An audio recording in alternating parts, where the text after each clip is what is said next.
Dans notre parachat Vayakel, on raconte tout ce qui se passait par rapport au Mishkan. Et dans le Mishkan, il y avait quelque chose de très intéressant.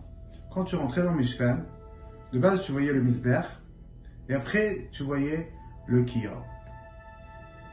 Et c'est intéressant que les Kohanim, quand ils commençaient à travailler dans le Beth Amikdash, la première des choses qu'ils faisaient, c'est de se laver les mains, le Kior, et après, ils repartaient au Mizbeach. Malgré que quand tu rentrais dans le Mishkan, tu avais déjà le Mizbeach, et après, le Kior.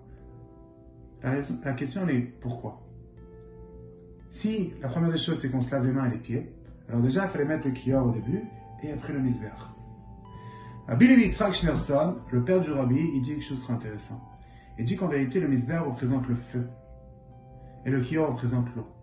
Le feu représente le ratso. Chacun a une volonté de monter vers Akadosh Baruch Hu. On a une neshama et la neshama c'est le feu qu'il y a dans le mizbeach. Ner Havaï Nishmat Adam Admorzekain dit Jean-Pierre Cutet, chacun a une neshama, sa neshama veut tout en monter.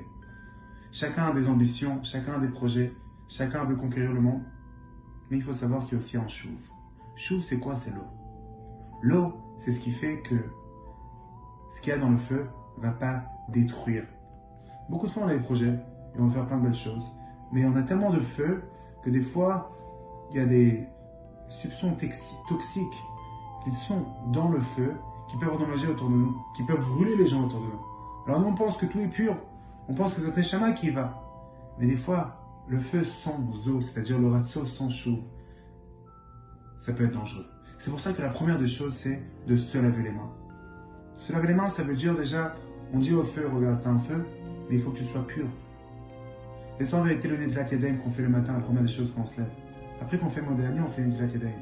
Netilat Yadayim, c'est qu'on se lave les mains et les pieds. Que les mains et les pieds, c'est les choses qu'ils ont à faire avec le monde. Et c'est pour ça que les Kohanim, ils se lavaient que les mains et les pieds. Et à travers qu'on a fait Netilat Yadayim, à ce moment-là, on peut utiliser le feu, on peut partir dans le Mizbeach, on peut ramener un feu de Gdusha dans le monde entier. Alors qu'on espère que Bezrat Hashem, dans notre vie quotidienne, on va utiliser ce feu de Gdusha, ce feu de sainteté, après le Netilat Yadayim, après le Kior, après cette compréhension que ce feu-là, il doit venir sans ego, sans toutes choses qui peuvent détruire autour et ramener qu'une Gdusha dans ce monde-là. On espère que Bezrat Hashem, le mois de Nissan, c'est écrit Benissan Igalo, Benissan Atedin Egal. À Nissan, ils étaient délivrés d'Égypte.